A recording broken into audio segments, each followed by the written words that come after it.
Je viens d'une famille assez dysfonctionnelle. Quand même, quand je dis ça aujourd'hui, j'éprouve beaucoup d'amour pour mes parents. J'en ai toujours éprouvé, que peu importe ce qui a pu se passer dans nos vies, dans la vie de notre famille. Je viens d'une famille de 5 enfants. J'étais le troisième gars. Il y avait 2 filles aussi. Euh, et c'est ça. J'ai beaucoup d'amour pour mes parents, malgré tout ce qui a pu se passer. Puis encore aujourd'hui, beaucoup d'amour et de reconnaissance pour eux, plein de gratitude pour eux. Et ça commence justement avec un problème d'alcool à la maison, problème d'alcool qui vient du côté de ma mère, problème de violence du côté de mon père. Ça varie toujours entre le drame et le party. C'est soit qu'on a bien du fun ou soit qu'on est dans le drame total, on déménage à tout bout de champ. Quand ça cogne à la porte, on a envie de se cacher parce que c'est sûrement le propriétaire qui vient réclamer le loyer ou le laitier qui n'a pas été payé. Je vis avec ça comme stress, comme enfant. Je suis un enfant assez peureux, je dirais, timide et peureux. Et puis à un moment donné, ben, la famille éclate parce que ma mère est hospitalisée pour son alcoolisme, mon père ne peut pas nous garder et on est tous placés. Et c'est ça, mes 2 sœurs sont placées dans un centre, mes 2 frères plus vieux dans un autre centre. Puis moi qui ai 2 ans de différence avec la plus vieille de mes sœurs et 2 ans de différence pardon, avec le plus jeune de mes frères.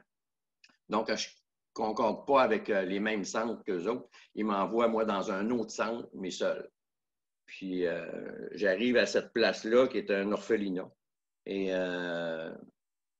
quand je vois que mon père va me laisser là, et il va me laisser dans la hall de l'orphelinat, là, vraiment, je craque. Je craque, c'est des crises de larmes. Je fais une première grosse crise de larmes, là. Puis je me débat. Je ne veux pas que les éducateurs m'amènent avec eux autres. Je vois mon père tourner talon, puis ça, je suis incapable de vivre ça à ce moment-là. Puis je ressens une détresse incroyable. Mais les éducateurs de cette place-là, il y en a un en particulier qui tout de suite au départ, écoutez, au départ, il m'amène dans le capitonné, dans une cellule capitonnée.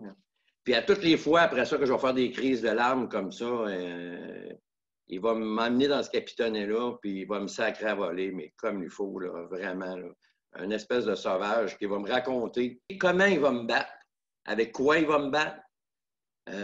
Puis si je coopère pas, que sa méthode va changer. Si je baisse pas mon pantalon, il va me frapper dans le dos. Ça dure juste l'explication, de me montrer avec quoi il va me battre, juste de m'expliquer tout ça. Il prend quasiment un gros 5-6 minutes avant de me battre là, pour me mettre en terreur bien comme il faut. Fait que, puis là, il y a des infirmières qui vont me soigner le dos, me soigner les fesses parce que je suis marqué et me frapper sauvagement. Ça va se répéter, là. Ça va se répéter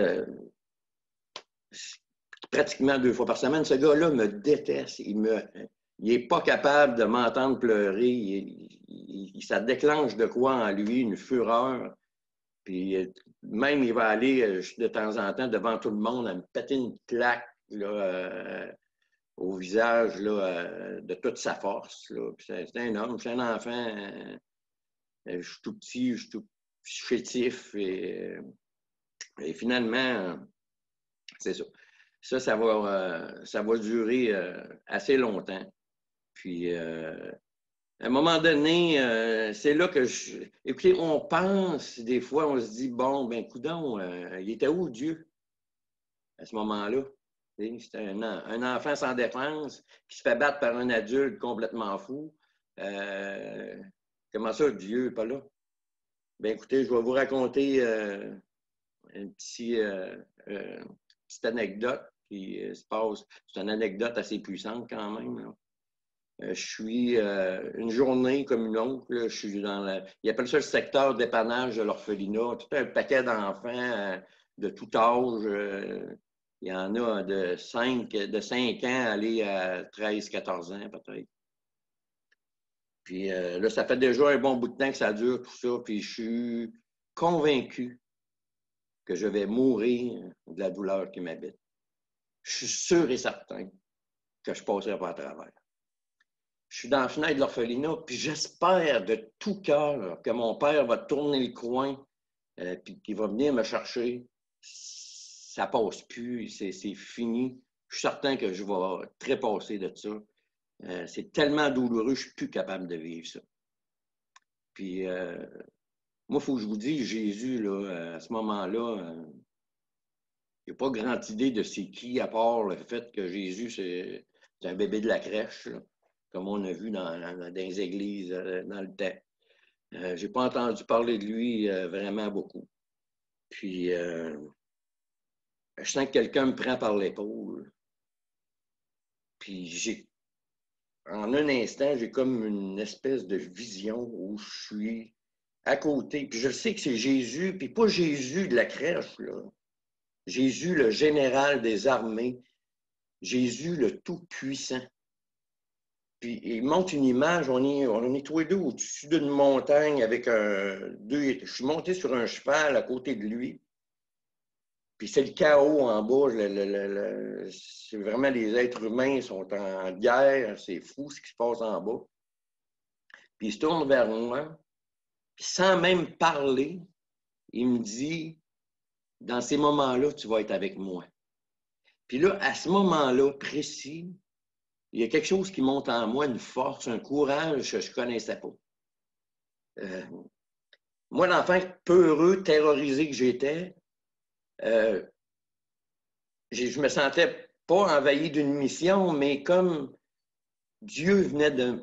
C'est comme s'il m'avait injecté la dose de courage pour passer à travers les 20 années de souffrance qui allaient suivre. J'ai très vite oublié après ça Jésus, là. Mais sur le coup, là, il est venu comme empêcher que je meure justement de cette folie-là, de cette violence-là. Puis moi, je ne comprends pas pour là, c'est quoi la vision que je viens d'avoir là. J'ai aucune idée de ce que c'est. Mais moi, je sais une chose. C'est que le Dieu Tout-Puissant vient de me toucher. Puis ça, c'est clair, net et précis. Puis ça, tout au long de ma vie après ça. Parce que à partir de là, les choses vont changer un petit peu. Là. Quand ils vont commencer à me battre, là, je réponds. Je deviens un peu le protecteur d'une petite fille dans la place, une petite fille de 5 ans qui se fait malmener par les autres. J'ai comme un nouveau courage que je n'avais pas avant. Là.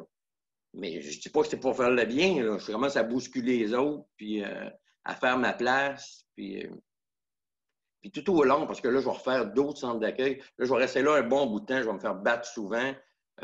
Puis, à un moment donné, il me battait, puis là, je pleurais même plus. C'est comme, là, envoie, il frappe, mon homme.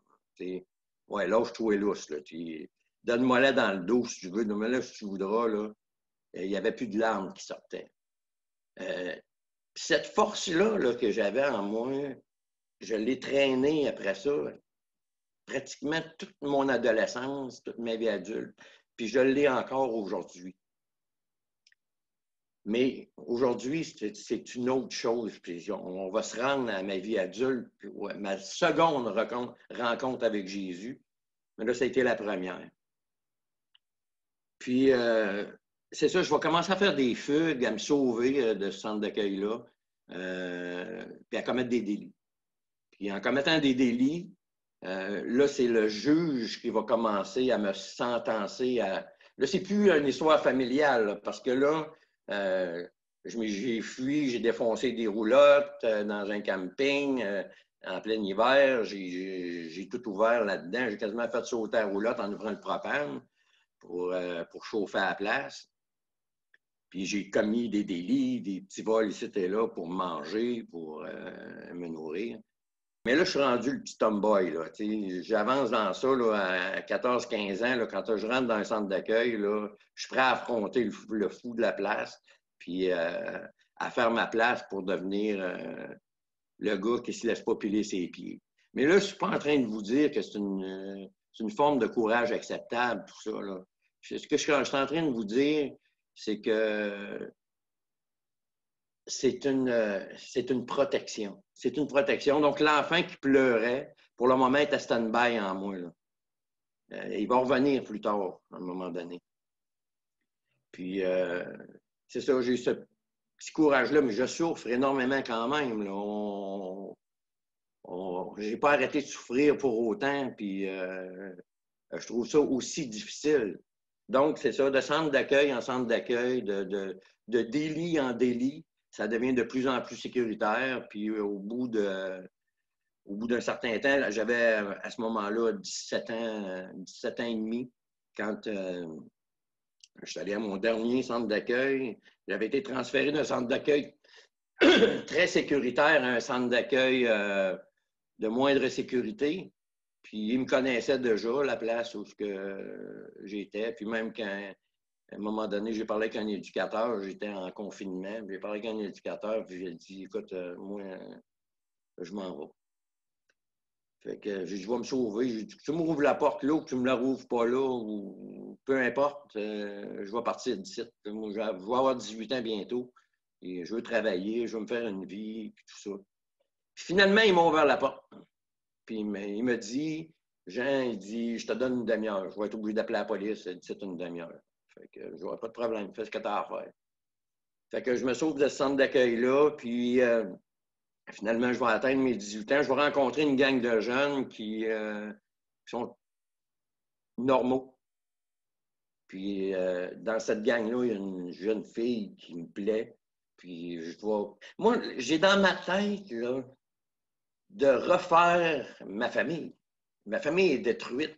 Moi, ma seule option, c'est d'avoir une famille, c'est de toucher à l'amour. Je cherche ça à tout prix. Donc, je tombe en amour avec cette fille-là.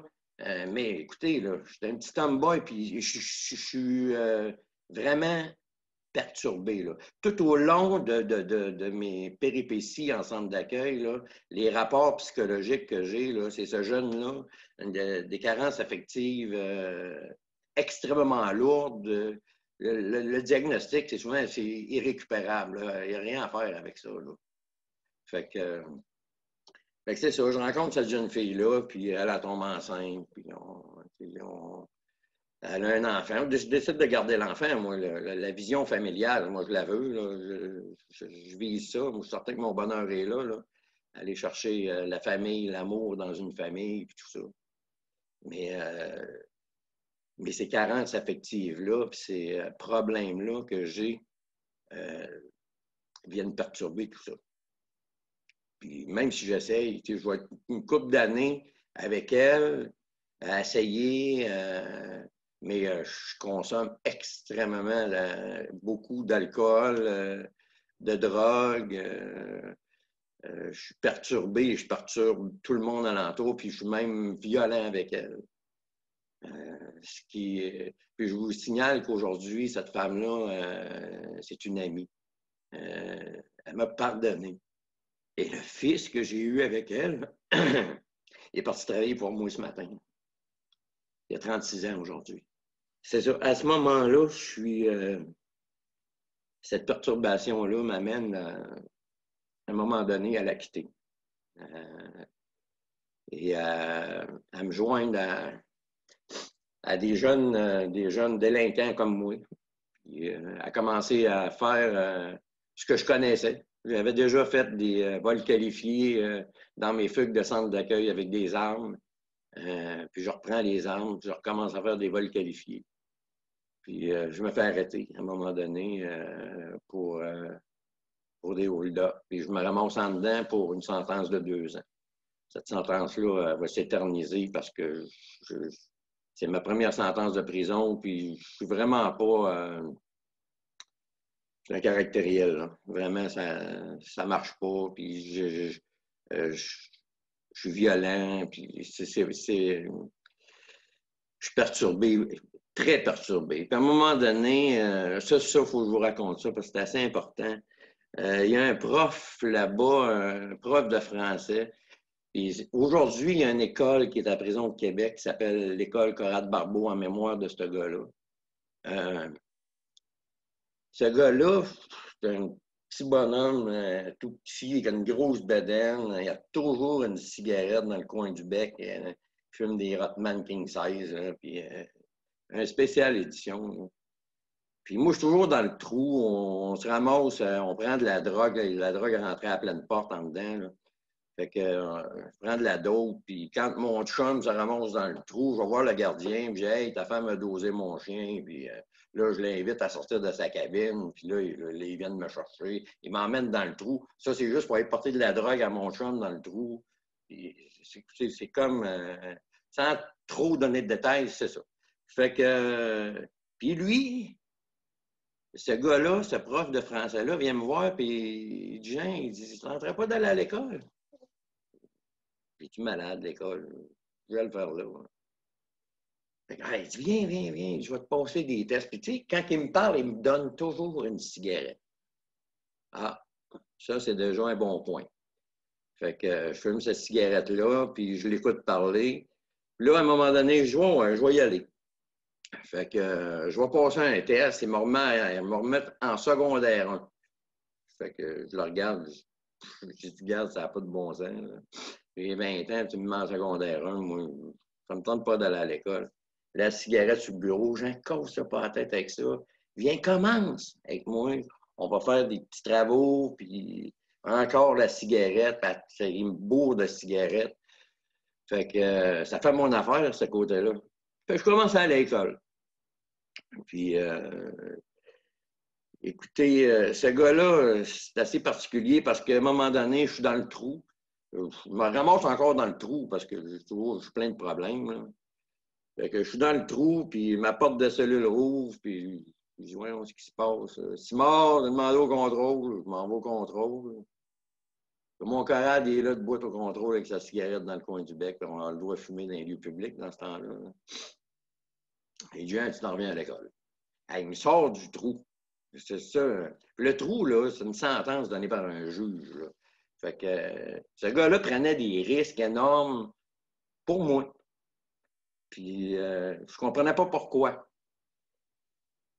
Puis je continue l'école avec lui. Je vais me rendre jusqu'au cégep. Puis je vais faire à l'université en français. Parce que ce gars-là, il m'a mis la main sur l'épaule. Puis il m'a encouragé. Fait que c'est ça, ce camarade-là il m'a donné un boost. Mais j'ai encore cette vision-là. Quand je vais sortir de cette sentence-là qui ne finit plus, là, je pense que j'ai fait plus que 2 ans sur 2 ans. Là, parce qu'il y a des sentences répétées là-dedans. Là, je sors de là, puis j'ai encore la vision de me replacer dans la société, puis go, je vais l'avoir, je vais réussir. J'ai contact un peu avec mon ex, puis le petit, mais je veux avancer, je me trouve une job. Puis je passe mon permis de conduire comme de camionneur. Ça, c'est ce qui m'a aidé beaucoup après ça par la suite. Puis je commence à travailler sur des camions dompeurs. Puis je vais être 2 ans. Puis il y avait un psychologue qui avait commencé à me suivre sur cette sentence de prison-là. Puis à un moment donné, je vais le rappeler plus tard, lui, mais j'ai vu pendant comme 2 ans dehors, puis je le voyais toutes les semaines, puis il disait pas grand-chose. Je allais le voir, puis je mettais mes trips à la table, puis je voulais tant m'en sortir. Puis ouais, je dompais tout ce que j'avais à domper sur le psychologue, puis lui, il parlait pas, puis il m'écoutait. Fait que ça a duré comme 2 ans. Tout ça, au bout de 2 ans, ben, la coche ressaute encore. Puis je me suis remis à refaire des délits, à commettre des vols de banque. Puis plus ça allait, plus le degré montait, le degré de crime, là, si vous voulez, en partie des dépanneurs pour sauter dans les banques. Puis ça allait un petit peu plus haut. Là. Fait que je me fais réarrêter au bout de 2 ans. Puis je retourne à la même prison, mais là, en attente de procès, puis je sais que je vais aller au fédéral. Le fédéral, c'est les pénitenciers. C'est comme la prison de Québec, c'est une prison provinciale. C'est pour les sentences de moins de 2 ans. Là, je sais que je vais aller au pénitencier pour les sentences de plus de 2 ans. Puis, puis là, je suis encore, quand j'arrive dans ma cellule, je suis encore à me dire, qu'est-ce que je fais ici encore? Comment ça que ça n'a pas marché? Puis, je comprends pas, c'est qu'est-ce qui m'amène toujours à revenir en prison. Je pogne le téléphone. J'appelle le psychologue que j'avais vu pendant 2 ans. Donc, il s'appelait Pierre. J'ai dit, Pierre, je t'ai vu. J'ai dit, Pierre, ma grosse oreille à meter. J'ai dit, quand je t'ai vu dehors, là, et tu m'as écouté, tu n'as jamais rien dit. J'ai dit, c'est quoi ton diagnostic par rapport à moi? Il m'a dit, Jean, t'es autodestructeur. Ah, ça va vrai temps que tu me le dises. J'aurais pu me le dire avant. Fait que, je ne suis pas très, très fin avec, même je vais l'appeler des années plus tard pour lui demander pardon pour ça. Puis finalement, je pars avec ça dans ma cellule, puis je suis assis sur mon lit. Mais Dieu, pour moi, Dieu, je sais que Dieu existe parce que Dieu m'a déjà touché à l'orphelinat. Je ne donne même plus le nom de Jésus, même si je savais, enfin, que c'était Jésus qui m'avait touché. Je parle à Dieu, je dis Dieu quand je parle à Dieu. Puis là, je suis assis sur mon lit, puis je demande à Dieu, c'est quoi mon problème? Puis là, je pense à ça, autodestructeur, puis là, bang, il me vient une image là, claire, là. J'aurais pu faire peindre ça. Je suis là dans mon corps d'adulte, puis je tiens un petit bonhomme d'à peu près 10 ans, 11 ans, 12 ans, là, par la gorge. Il doit rentrer dans la gorge. Le petit bonhomme, il est affolé, terrorisé. Il est en lambeaux de chair. Il est ensanglanté à grandeur. Là, je réalise que ce petit bonhomme-là, c'est moi. C'est ce que je vous disais tantôt, quand je vous disais que ce courage-là qui m'est venu, c'est ce courage-là qui m'a permis de passer à travers, quand même, venait mettre un mur par-dessus quelque chose. Puis je me rends compte que ce petit bonhomme-là, c'est moi à l'orphelinat. Donc là, je suis comme en dedans.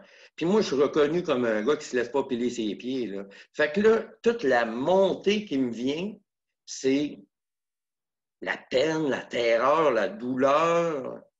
Là, je ressens tout ça, ces émotions-là que j'avais laissées là. Fait que ça me remonte tout d'en face. Puis là, je dis, bon, je vais faire quoi avec ça? Puis j'ai juste envie de broyer. Puis... Fait que là, j'ai dit, bon, ce que je vais faire, puis, je parle toujours à Dieu à travers tout ça, là, mais très, très sommairement. Puis, ce que je vais faire, je vais quand je vais sortir de ma cellule, je vais revêtir ce que je suis en prison.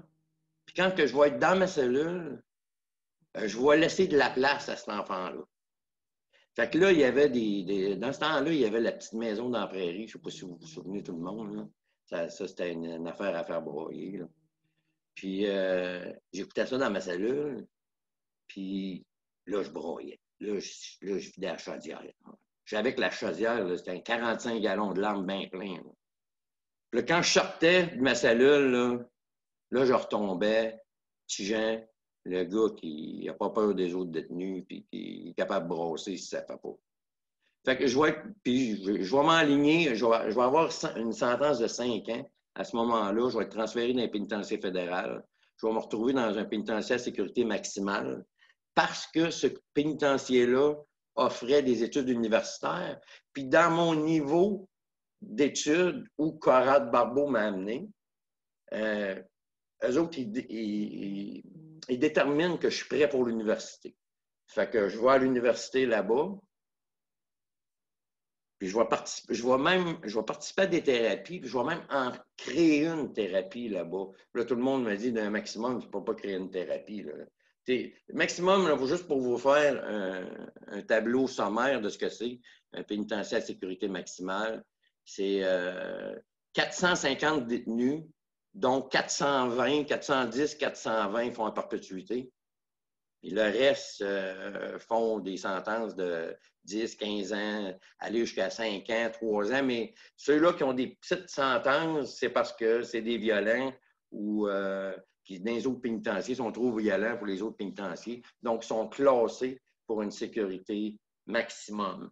Donc, les gardiens n'ont pas de contact vraiment avec les détenus. Ils marchent sur des passerelles avec des 12 pompeux. Puis quand la bataille pogne dans le gymnase, là, il va tirer, puis là, les plombs volent partout, ça ricoche partout. J'ai vu un gars à la cantine me recevoir un en plein front. Il était à côté de moi, là. Fait que c'est de même que ça marche. Fait que quand que je parle de faire une thérapie là-bas, de créer une thérapie, tout le monde me dit, t'es complètement fou, Jean, faire une thérapie ici. Ça va demander la collaboration des gardiens, ça va demander la collaboration des détenus. Puis ces deux-là ne s'entendent pas très bien. Là. Fait que finalement, je réussis quand même. Puis il y a une intervenante qui rentre en dedans, puis qui vient nous à drive la fille, puis c'est vraiment quelqu'un de bien. Fait que finalement, on fait cette thérapie-là. Puis là, je me sens comme vraiment une nouvelle personne. Là, je sens qu'en dedans de moi, cet enfant-là que j'ai retrouvé, tout poqué, est en train de maturer. Je te dirais, à un moment donné, même quand je vais sortir de cette sentence-là, je me retrouve dans une maison de transition. Puis à un moment donné, je suis couché. Puis j'ai une autre image où je le vois, où je suis couché dans une position, puis je vois cet enfant-là couché dans la même position que moi. Puis il n'est plus en lambeau de chair. Il est comme assez sain. Mais c'est un jeune, un ado. J'étais un homme mature. On va faire attention avec le mot mature. Là. Je suis rendu un homme, mais je vois cet enfant-là, quand même, cet adolescent-là, assez sain. Fait que je me dis, il y a un bout de chemin de fait. Là. Puis, en sortant de là, la fille qui était venue donner la thérapie, elle va dire, Jean, ça te tente de venir travailler comme intervenant en toxicomanie pour les jeunes à Laval? Fait que, oh oui, moi, ça m'intéresse certain. Puis en plus, j'étudie à l'université. J'ai quand même un petit background.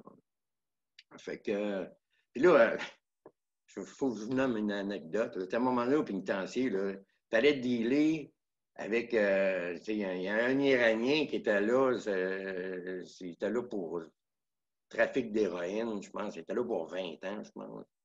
Puis, il fallait y expliquer qu'il ne fallait pas qu'ils battent les femmes. C'était compliqué, l'affaire.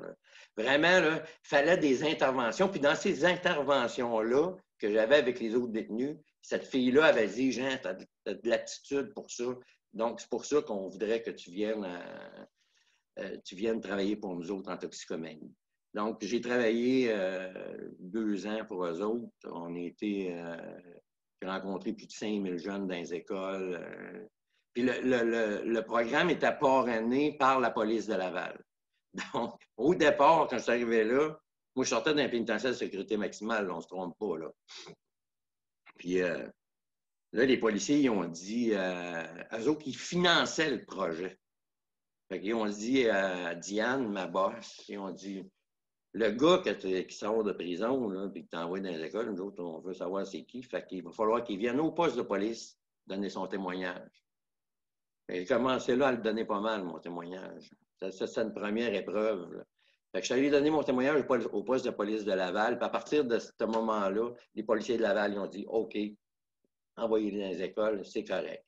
Fait que j'ai travaillé avec ces jeunes-là. Puis là, vous savez, l'image, quand je vous dis que je suis parti d'un petit bonhomme de 12 ans tout défait, puis j'ai revêtu une image de tough pour protéger ce petit bonhomme-là pendant des années. C'est une question d'image aussi. Là. Donc, j'ai gonflé une image dans ma vie. Puis là, je suis rendu à un stade où mes thérapies, tout ça, il y a encore cette option-là de l'image que je ne me rends pas compte, mais pas du tout. Là. Mais là, je suis rendu l'intervenant. L'intervenant en toxicomanie, excusez, pardon. Fait que J'étais à Laval, les journalistes courent après moi, puis quand ils me parlent, ils disent nous allons parler à Jean Simard, un intervenant qui en sait quelque chose, tu sais, puis interview à télévision, puis fait que, puis là, il y a des conférences de presse, on est dans le hall des hôtels avec le vin sur la table, je prends un petit coup de vin tranquillement. J'avais arrêté de consommer, moi, là. Je commence à consommer tranquillement. Là, je suis dans une autre image, je suis rendu l'intervenant, puis je suis rendu le bon gars, là. Fait que, finalement, je vais replanter encore une fois. Je vais retourner faire un vol de banque. Ça, c'est particulier. Une troisième fois, je vais me retrouver en prison pour un vol de banque. Puis quand je suis en prison, cette fois-là, là, je peux vous dire une chose, là. Sur le coup, la première chose qui me vient, c'est qu'il faut sortir de là. Il faut sortir de là. Moi, je reste pas ici. Ça finira comme ça finira, puis je m'évade d'ici. Fait que je prépare toute mon évasion. Je ne suis pas sentencé encore, là. Là, je suis dans une prison provinciale, puis j'attends de passer en cours ma sentence, mais là, on s'entend que je suis un récidiviste qui est là pour des vols qui sont toujours de plus en plus aggravés. Je le sais que je vais avoir une sentence, mais pas une petite sentence, là. Je sais que le juge, là, quand je vais arriver là, j'ai des chances de me ramasser avec un 15 ans de sentence facilement, là. Fait que je prépare mon évasion. Puis j'ai une clé de menottes que je me suis procurée. J'ai réussi à faire rentrer à la prison. C'est calculer mes affaires. C'est quand on va partir pour ma sentence. Il y a quelqu'un qui va m'attendre au palais de justice avec un char avec des armes dedans. Je vais me détacher dans le fourgon cellulaire. Puis, je vais frapper le gardien en sortant de l'autobus. Je vais monter sur le haut de l'autobus, sur le top de l'autobus, par-dessus la clôture, qui se parque à côté de la clôture. Tout est checké, tout est compté. Mon évasion est prête dans ma tête. La veille de ma sentence. Je suis assis dans ma cellule, j'ai ma clé de menottes en main. Puis là, je me mets à réfléchir. Ça va me mener où, ça? Là, il y a toujours mon background d'intervenant, de thérapie, de tout ce que j'ai pu apprendre qui me revient. Puis là, je commence à penser, ça va me mener où? Ça va finir comment, tout ça, là? Je vais finir avec un échange de coups de feu avec la police, puis je vais tomber, ou je vais me ramasser en dedans pour la perpète. Fait que je voyais le cul-de-sac en avant, puis on dirait que tout a reviré de bord dans ma tête. J'ai commencé à penser au passé. Là, j'ai vu, pour la première fois dans ma vie, moi, j'ai été toute ma vie une victime qui a réagi. Moi, le gars qui m'a battu, jeune, là, c'était le bras de la société qui venait frapper sur moi. Et moi, j'ai toujours répondu à cette société-là en disant, tu m'as battu, mais moi aussi, je vais te battre. Puis moi aussi, je vais te mettre dans le trouble. J'ai toujours répondu comme la victime qui répond à son agresseur. Et là, dans cette cellule-là, ce matin-là, je vois autre chose. Pour la première fois dans ma vie. Je pense à mes enfants parce que j'ai eu un autre enfant de la deuxième sentence, là, entre les deux sentences, j'ai eu un autre enfant. Je pense à mes enfants, je pense à ce que j'ai fait dans ma vie. Puis là, je commence à comprendre que j'ai été un agresseur. C'était la première fois que je me retrouvais dans les chaussures d'un agresseur. Là, j'ai vraiment saisi ce que moi, j'avais fait comme mal. J'ai vu ma conjointe du temps quand j'étais violent avec elle. J'ai vu mes enfants qu'on n'a pas eu de vie de famille, qui ont été finalement presque abandonnés par leur père. Même si je les voyais de temps en temps, j'étais pas là. J'ai vu des caissières de banque qui ont été traumatisées par un malade qui rentre avec une arme dans les mains pour demander des caisses. J'ai vu une jeune prostituée avec qui j'étais à un moment donné, que j'aurais pu, au lieu de l'encourager puis de continuer avec elle à l'endosser dans ce qu'elle faisait, j'aurais pu peut-être l'aider à sortir de là, puis à finir avec le sida. Puis là, j'ai vraiment saisi le mal que j'avais fait. Puis là, j'ai dit, Dieu,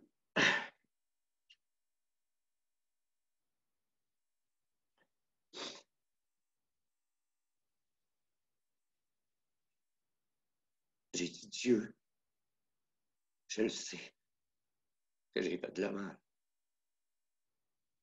Puis je le sais que si je suis en prison aujourd'hui, c'est parce que je le mérite. J'ai pris la clé de ma note, puis je me souviendrai toujours, je l'ai tiré dans la poubelle, je l'ai entendu tomber dans le fond de la poubelle. Je le sais que je mérite ce que j'ai là. Puis j'ai dit, si le juge demain décidait de me donner 15 ans de prison, je vais le faire. Je vais le faire jusqu'au bout s'il faut. Mais à partir d'aujourd'hui, c'est fini, c'est terminé. Je suis fatigué, je suis plus capable, il faut que ça arrête. Il y avait un Nouveau Testament des Gédéons qui était comme dans plusieurs cellules. J'ai pris le Nouveau Testament, je l'ai ouvert. Je suis tombé sur Venez à moi, vous tous qui êtes fatigués et chargés, je vous donnerai du repos. Ça m'a fessé comme un coup de poing. Je suis tombé assis sur mon lit, puis il s'est passé de quoi en dedans de moi, là? Comme un déchirement. J'ai senti une lumière me traverser là, de part en part. Puis j'entendais la voix de Dieu me dire, je t'aime et plus personne ne lèvera la main sur toi. C'est comme, j'ai comme senti aussi quelque chose avant ça sortir de moi, comme si le destructeur était sorti de moi, puis que l'Esprit Saint prenait sa place en moi. Puis là, tout de suite, j'ai repris le livre, puis j'ai continué à lire, puis je suis tombé sur « Je suis le chemin, la vérité et la vie. Nul ne vient au Père que par moi. » C'était clair à partir de ce moment-là que c'était Jésus-Christ qui était le chemin. Puis là, je me suis souvenu qu'enfin, Jésus-Christ m'avait touché. Là, j'ai fait le lien. Là, écoutez, là, j'étais complètement retourné, complètement imprégné de Dieu dans ces moments-là, dans une cellule tout seul. Il n'y a pas de chrétien à côté de moi pour me dire « faudrait que tu acceptes Jésus-Christ, repens-toi de tes péchés. » Ça s'est tout fait par la main de Dieu. Puis ça, aujourd'hui, quand je vous disais tantôt, même s'il y a des millions d'extraterrestres ou des anges merveilleux venaient me dire que Jésus-Christ n'existe pas, je les enverrais sur le bonhomme, je les enverrais paître. Parce que moi, je le sais qu'il existe. Moi, je l'ai rencontré. Puis là, le lendemain, j'ai ma sentence. Le juge, assez clément, me donne une sentence de 8 ans de prison. Puis je lui dis presque merci. Fait que j'ai comme un changement d'attitude. Là. Je suis plus révolté. Là. Puis là, j'arrive à la prison, au pénitencier. Il m'envoie dans un pénitencier à sécurité médium. Puis là, mon attitude a beaucoup changé. Puis tout le monde l'a vu. Tous les gardiens, tous les intervenants, quand ils m'ouvraient la porte, je disais merci. Quand je leur demandais d'ouvrir la porte, je disais s'il vous plaît. Et là, tout le monde se fronçait les sourcils et se disait bon, qu'est-ce qui s'est passé avec lui? Ils sont en train de nous jouer une game, lui là, pour sortir plus vite ou quoi que ce soit. Mais ils ont très vite réalisé que c'était pas une game. Puis je vous dirais que sur 3 sentences de prison, c'était la plus grosse sentence. C'était la plus courte aussi. Parce que au bout du... Puis là, faut que je vous dise que la Bible, je l'ai lue, je pense, dans cette sentence-là, j'ai dû la lire au moins 3 fois au complet en entier. Puis je comprenais ce que je lisais. Tout était clair, j'aimais ça. Puis je savais, il y avait un rocher qui s'était installé en dedans de moi, un rocher que je pouvais m'appuyer dessus, puis ce rocher-là, c'était Jésus-Christ. Fait qu'au bout de 2 ans et demi, ma gestion de cas m'a collé dans son bureau, puis elle dit, Jean, elle dit, tu veux-tu sortir? J'ai dit, là, dis-moi pas de quoi que tu n'es pas capable de faire, parce que moi, je m'attends de faire au moins 5 ans avant de sortir du site. Elle dit, pas moi qui le dis, elle dit, c'est le directeur. Je participais, j'étais toujours rendu à la chapelle, je participais à tout, je jouais de la musique, je jouais pour le Seigneur. Il faut que je vous raconte une chose. À un moment donné, la première fois que j'ai chanté Jésus, c'est.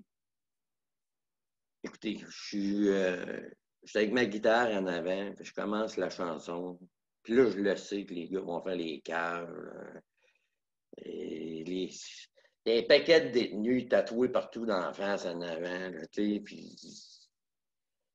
Fait que, puis comme de fait, il y en a un qui commence à faire le clown, puis là, son chum à côté rit, puis tout ça. Puis là, il y en a un qui est à côté d'eux autres, il s'appelle l'Indien. Lui, l'Indien, là, il mesure 6 pieds 8, il pèse 275 livres, il n'a pas un once de graisse, il est tatoué partout dans la face, il a le teint basané, c'est pour ça qu'on l'appelle l'Indien. Il se lève debout, il regarde le gars à côté de lui qui est en train de rire, il commence à chanter avec moi. Puis là, à ce moment-là, c'est comme si Dieu m'avait dit, Jean, quand tu vas prendre un risque pour moi, je vais toujours être là pour toi. Peu importe le moyen que je vais prendre pour te protéger ou pour te rassurer, peu importe par qui je vais passer pour le faire, je serai toujours là pour toi. Là, je savais que maintenant, Dieu était de l'intérieur. Il me parlait de l'intérieur. C'était pas un Dieu externe. C'était un Dieu qui vivait en moi, qui vivait dans mon cœur. Ça, c'était extrêmement particulier parce que c'est ça la relation avec Dieu. Je vais continuer, puis je vais aboutir à un moment donné, justement, à plus de relations. Écoutez, puis là, au bout de tout ça, je sors de cette sentence-là, puis je vais aller à l'église, c'est clair. Là. 10 ans plus tard, je rencontre ma femme. Elle est malade, elle a sclérose en plaques, puis elle passe par toutes sortes de méthodes pour se soigner, puis l'hypnose, puis tout ça. Puis moi, je parle de Jésus, mais je suis pas très, même si j'ai lu la Bible plusieurs fois, j'ai pas été enseigné, suivi par quelqu'un. De là l'importance des suivis dans les églises. Puis moi, je parle de Jésus, je parle de mon salut, de ma rencontre avec lui, tout ça. Puis hop, elle adhère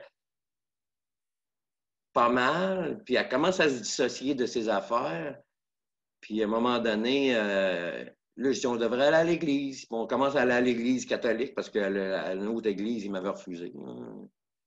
Fait que on va à l'église, puis là, je m'endors un peu dans le bain. Là. Je trouve ça long et pénible, là, l'église, là, finalement.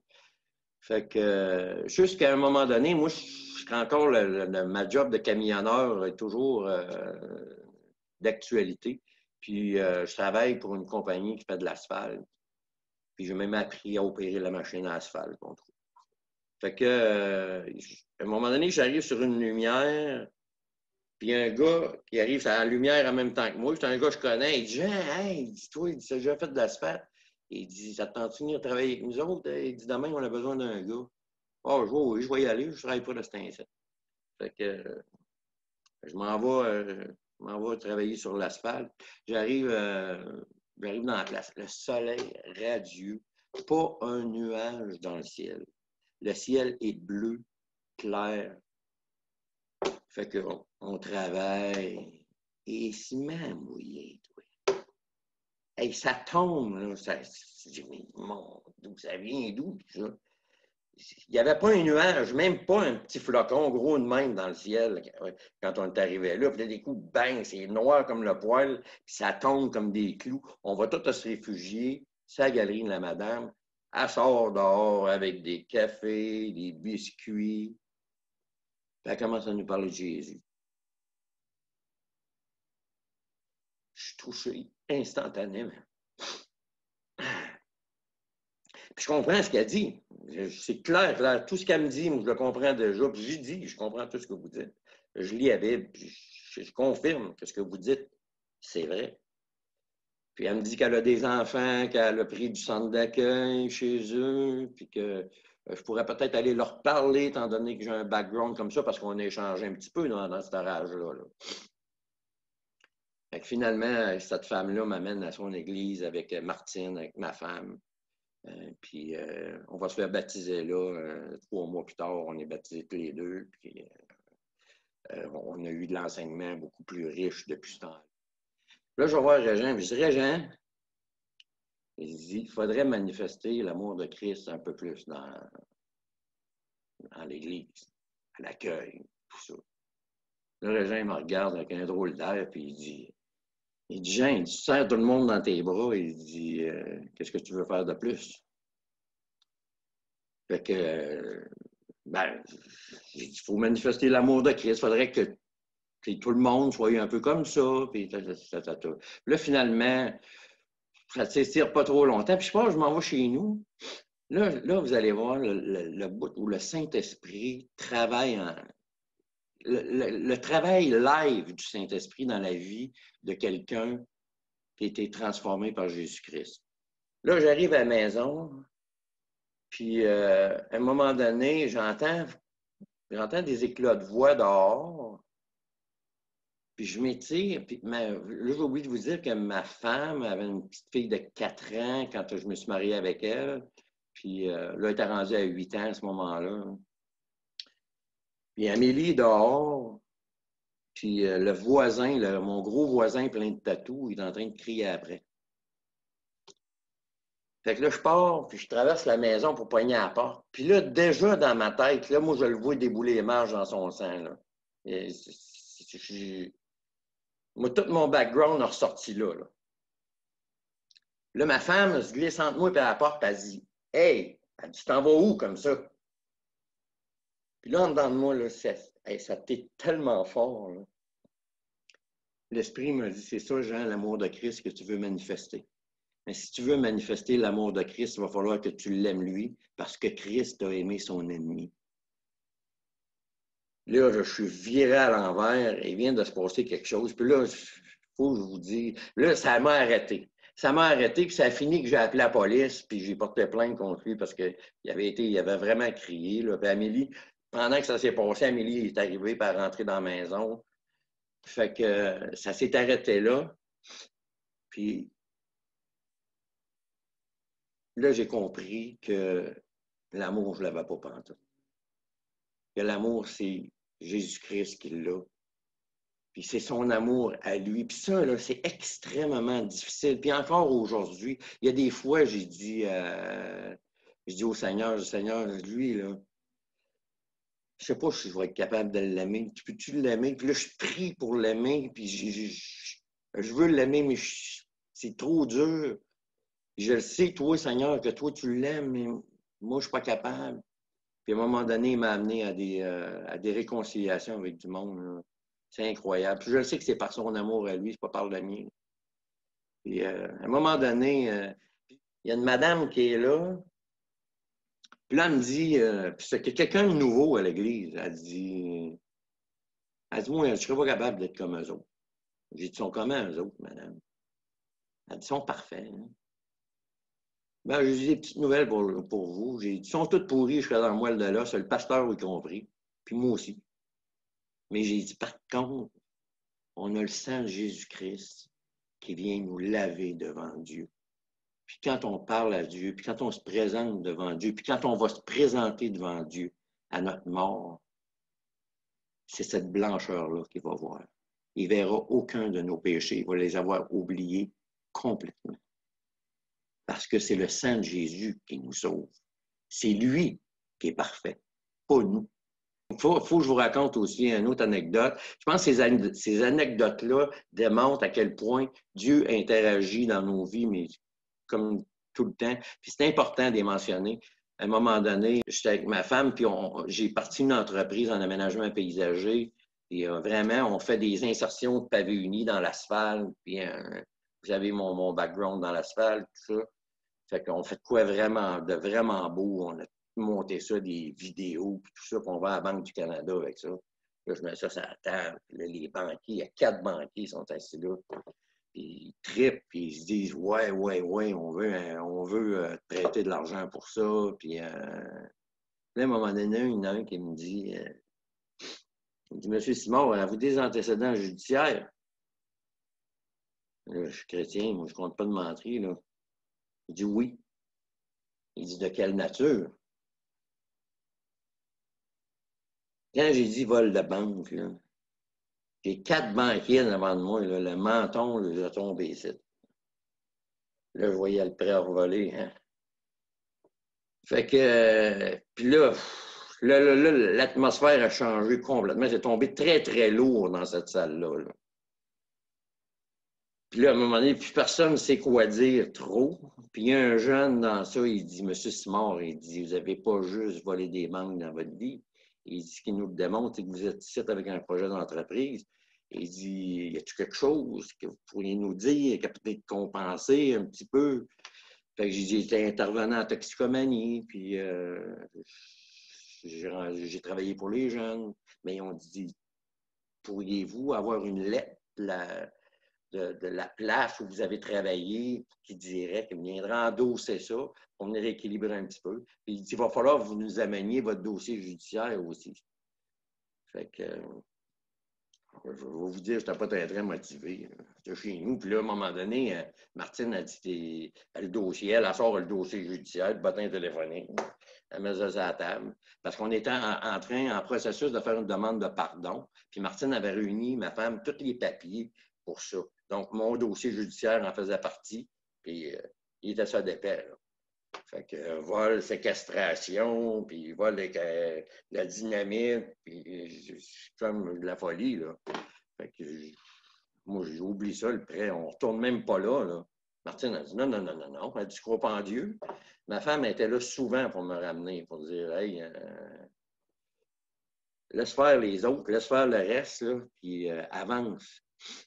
Puis finalement, je vais demander la lettre, je reçois la lettre de l'organisme. Ils m'ont fait une lettre incroyable, là, comme de quoi j'avais rencontré 5000 jeunes, j'avais aidé beaucoup de monde, puis blablabla.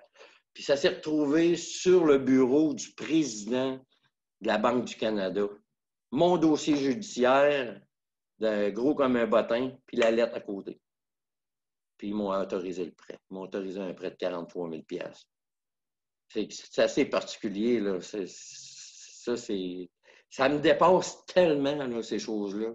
Quand Dieu met sa main dans quelque chose, quand Dieu t'accompagne, de quoi? Qu'est-ce qu'on peut craindre? De quoi on peut avoir peur? Puis, c'est ça, j'ai avancé encore comme ça. Puis, écoutez, j'ai refait des gaffes, puis des gaffes, puis des gaffes. Puis je ne cesse de faire des gaffes, puis de m'enfarger. Puis j'essaie de m'améliorer, puis tout ça. Puis aujourd'hui, ce que je connais, c'est un bonheur et une liberté en Jésus-Christ. Je ne suis pas emprisonné dans rien.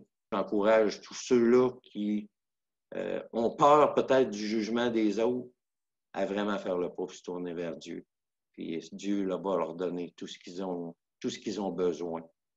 Et plus encore, parce que la vie éternelle, si demain matin, on vous proposait ça dans le journal, qu'ils ont trouvé la méthode pour la vie éternelle, il y en a qui paieraient les 300 millions de dollars pour l'avoir, mais on a ça gratuitement, par la repentance de nos péchés, par la reconnaissance du sacrifice de Jésus-Christ sur la croix. On a ça complètement gratuitement. Alors, tournez-vous vers lui. Et si on dit, crois-tu? Oui, je crois.